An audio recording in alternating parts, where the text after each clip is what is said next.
Woo! All right. I'm just finishing up at work for the day, and a few things have happened in the last, 36 hours, and it just kind of demands my attention in a video, so I want to go ahead and do it now. This will also constitute my pregame for the Raiders, because I'm really not going to have much to say about that game. It's hard to really think about that game right now. So, three things on the list. Number one, to conclude the KJ Wright saga, Pete Carroll said today that KJ Wright's going to miss at least a couple games, and that at least part really has me concerned. And given that, I would expect him to maybe miss the first month of the season. And it doesn't feel good. I stand by what I said in my last video. It's not an excuse. This team needs to put some points on the board to make up for whatever deficiencies the defense has. But like I said, he was one of the few guys left on this team that I had full confidence in. And now I'm wondering, even when he gets back, how well is he going to play? Is he going to be at full strength? I don't know. Now, I got a lot of I got a couple comments on my last video saying that they're excited to see Shaquem Griffin take over KJ's spot for the first few games. And, I wish I could be there with you guys, but realistically, there's no way I'm going to expect a rookie fourth round or fifth round linebacker with one hand to be able to come close to matching what a experienced veteran Pro Bowl outside linebacker can do and has done. So it's a hole. It is a hole. It's so unexpected too, man. I did not see anything going on with KJ until we literally heard about his knee getting scoped. So there was that, which was unpleasant.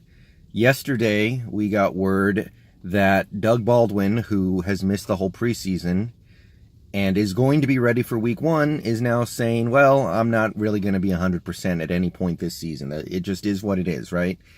He said, I have some things going on with my legs that they're not going to get better this year no matter what I do. Even if I were to take the first few games off, it's just something that needs the off season. And, I said that the KJ Wright thing would not be an excuse for this team. This, I feel a little differently about, because now you're screwing with my offense, man. You're messing up my offense. That's the side of the ball that, forget winning and losing. I want to find out what we have on offense. You guys all saw how much money Aaron Rodgers got today, right? He got like $80 million signing bonus, $100 million in guarantees. That's the kind of money we're going to have to give Wilson next year, and I want to give Wilson all of his toys this year so we can see how good he is. How good he is in a situation where he has to carry the team. And now you're telling me his best receiver by far is going to be playing this season at 85%? And that doesn't even get into the stuff of like, well, if he's 85% and he's out there playing, is he more likely to hurt himself and be done for the season? Shit like that. So that was really, really not what I needed to hear. I don't think this team's going to have a very good season, realistically. The more I look at it, the more I think about it, the more I'm like, things are not lining up very well for us. But this kind of shit is going to make it could make it a bad season. And it's going to make it even worse, a useless season that we can't learn anything from. So, two really unfortunate pieces of news. But the Baldwin thing, that I actually really care about. So the third thing, which is, by the way, probably related to the second thing in a bad way. Today, Tyler Lockett got paid. 3-year extension worth like $30 million with $20 million in guarantees. I think it's okay. I'm okay with this. I wanted to see Tyler play a few games first, because I wanted to make sure he was back from that leg injury last year. But if we did that, then he might want more money. He might not want to take our offer. He might test free agency, and he could get way more than what he got. I mean, the contract he got is about the same contract that Emmanuel Sanders got, and, there have been a couple other wide receivers that have gotten similar contracts. Paul Richardson got a similar contract this offseason. So if Tyler Lockett has the season that I was expecting him to have last year, were it not for the injury, contract's going to be fine. And I'm a fan of Tyler Lockett. If you look at the Seahawks blog, Seahawks Twitter, there's a wide scope of how Seahawks fans view Tyler Lockett. Some people think he's just a decent midget receiver who makes a couple big plays. Some people think that he could be a number one if, give him a couple years. Some people think he's a potential star, but not a superstar. It's all over the place, right? I'm pretty high on Lockett compared to the average, and I think this is a reasonable gamble to say we think you can be what you were pre-injury. But the thing is, this extension and the timing makes me wonder, what if Baldwin is hurt a lot more seriously than we even think, Because the timing, it just makes you wonder. It's like, okay, Baldwin's got this nagging injury that seems like it's going to be around the whole year. Now we're giving Lockett a bunch of money that he hasn't necessarily earned yet because, he didn't have a very good season last year.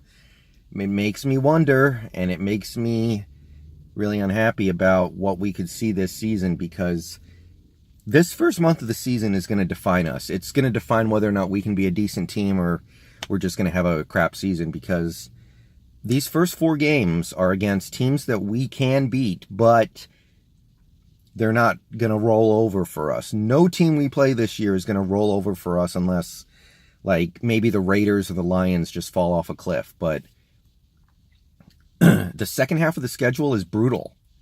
November is brutal. We got to win some of these games. Oh my God, I am sweating like a motherfucker in here. It's pretty hot. So to hear that we're not going to be all the way there for the first month of the season has me worried that we could lose some of these games and then just get on a cold spell and the season never really gets on track. It can happen real easy. So tomorrow's game, I can barely even care about tomorrow's game right now. I mean, we're going to see almost all the backups. We did trade for the Brent Hundley, the Green Bay backup, so we might see him tomorrow. I don't know. I like the trade. I think it was a good trade, 6th-round pick for Brent Hundley, but it doesn't really affect this team's fortunes for this season, right? I mean, if Brent Hundley has to play significant time at quarterback, the season's screwed anyway. So, yeah, this preseason, I've been up on the team. I've been down. I've been up again. Right now, I'm a little down. I don't mind a lackluster season. If we go 8-8 or 7-9 this year, I'll shrug my shoulders and say, let's see what we do next year. But I want to see what we got. I want to see these offensive pieces try to fit together. I want to see this running attack with this passing attack. I want to see it all get out there and see what kind of stuff they can do with Schottenheimer. And something in the back of my head is telling me we might not get that. All right. I'm going to go play some golf.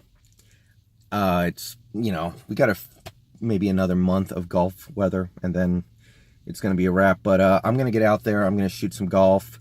And I'll see you guys after the Raiders game. But not my favorite day of being a Seahawks fan.